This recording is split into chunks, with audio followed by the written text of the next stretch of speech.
It's an amazing process, the process of breathing, and kind of an amazing. It sounds maybe kind of amazing that I would say that I didn't really learn to breathe until I was 21. And what I mean by that is that I was living on a small farm, doing farm work every day and being outdoors every day quite a bit. And it was fairly um, remote place, so I didn't see a lot of people. There wasn't a lot of activity and no TV, and certainly back then no computers and internet. And it was just a very settled and peaceful, quiet life of hard work. And to my surprise, at some point in that process, I felt a way of breathing that had greater ease and peacefulness and relaxation or naturalness than I could ever remember having in my life. Probably I had it when I was small occasionally, but I didn't know to pay attention to it. And so I felt like, this is what a breathing can be. And I felt like in some ways I had learned to breathe in a nice way. And that capacity for an easeful breath, relaxed breath comes and goes.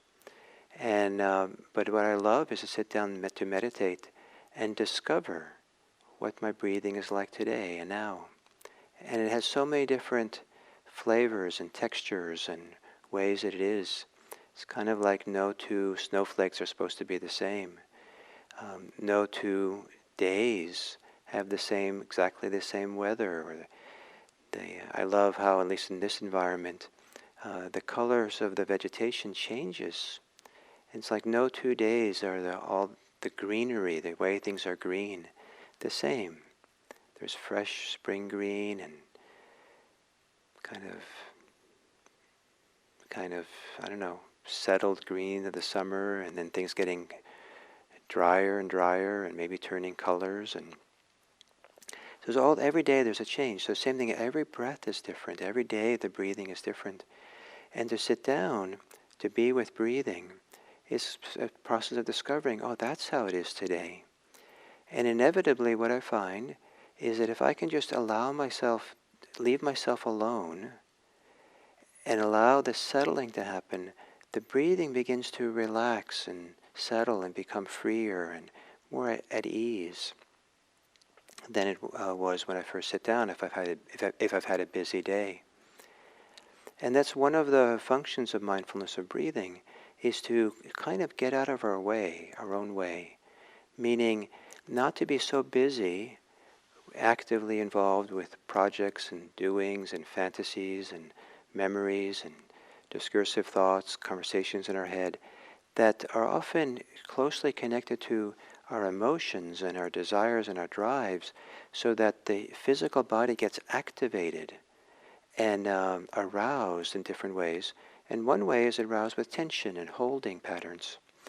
And so to sit down to meditate with the breath is a way of stepping away from the discursive thought, stepping away from the mind always be doing and actively trying to figure something out or accomplish something or something, and let things settle.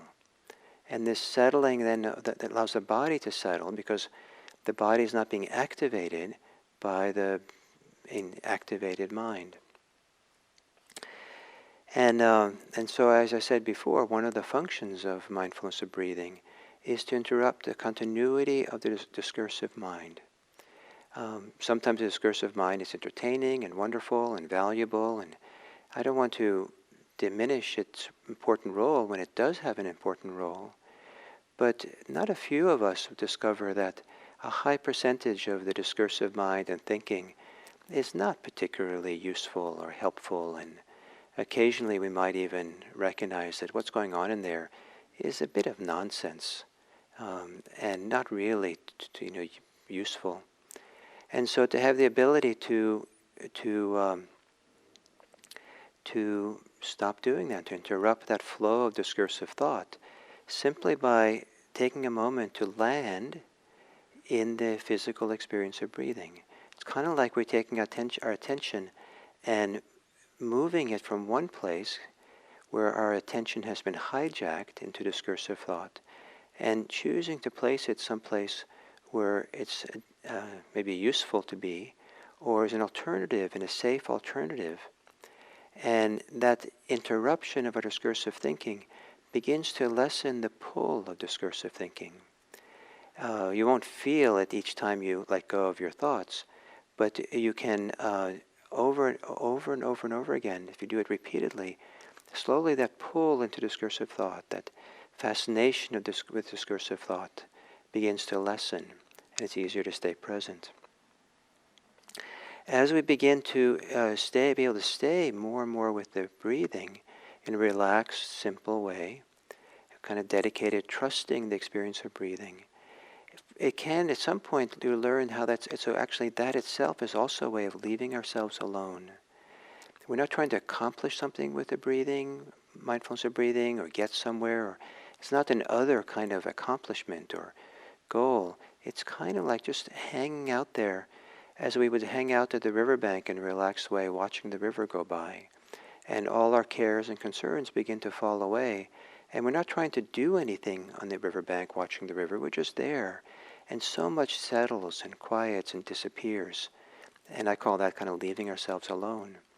So to let the mindfulness of breathing, the continuity develop like that, like you're just watching the river go by, and that kind of peacefulness and lack of project. It's not a project mind involved. And so important part of mindfulness of breathing is learning how to relax. So there's certainly, mindfulness of breathing is not a tensing, it's not resisting something or asserting something, but a lot of it learning the art of relaxing into attention, relaxing into awareness, relaxing into mindfulness of breathing. And we can talk about relaxing into awareness because awareness is a natural capacity of the mind that's, if you're conscious and awake, is always there. And you don't have to work at it. Some of it is just a matter of letting go of what obscures it. The discursive thought, a lot of concerns, projects, doing, judgments. Just keep opening to the natural capacity of awareness.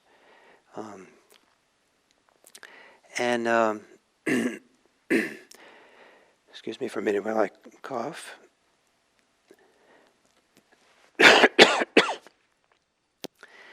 We have a fair amount of smoke here today again. So one of the wonderful things about mindfulness of breathing is that it also begins teaching us. It's a mirror for understanding ourselves and teaching us how we are so involved in discursive thoughts, or how we're caught up in concerns, or that we are not relaxed, we're trying too hard, or not trying enough, or something. All these kinds of, as we come back and having the regularity of breathing. And so many of you heard the story I like to tell of up in the mountains now here in Santa Cruz Mountains, where close to where now the fires are. Many, many years ago, I saw a stream of water. I was sitting next to the stream, and I couldn't tell whether the water was flowing. It seemed like it was completely still. It's very shallow water. And so I put a little stick into the water vertically, and then I could see a little wake, little waves were formed on the edge of the stick, showed me there in fact was a current, but it was very slow. But I needed that reference point of the stationary stick in the water that showed that there was a current flowing.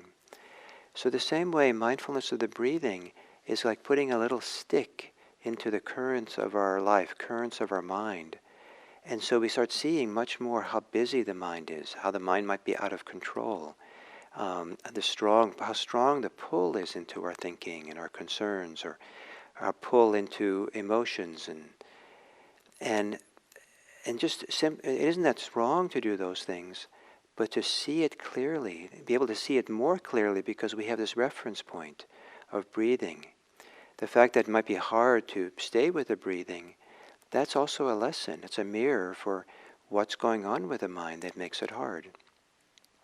And in this way, I like to think of mindfulness of breathing as it works when it doesn't work. So you can't do it wrong. It works in the sense, if you can actually stay with it for some time and hang out with it and have some continuity. But when you can't have the continuity with the breathing, if you use the breathing as a mirror to see better why you can't do that, not to analyze it, but just to notice, oh, the mind is very discursive, very having all kinds of conversations, or there's a lot of strong emotions swirling around that I keep getting involved in and picking up. And then you see, oh, that's what's happening instead. I can see it more clearly now than I could before. And because you can't stay with the breathing, but you can see more clearly what's happening for you, mindfulness of breathing has worked. It helps us to be mindful of how we are. So I like to think of that way, that mindfulness of breathing works even when it doesn't work. And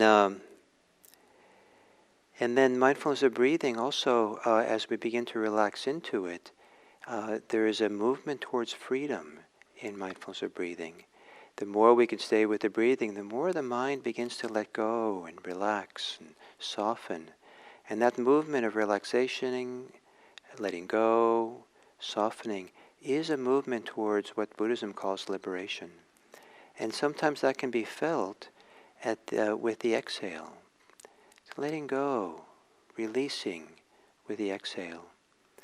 And we get a small, maybe at some point, a small little taste of some qualitatively nice freedom, letting go, in relaxing and trusting the exhale.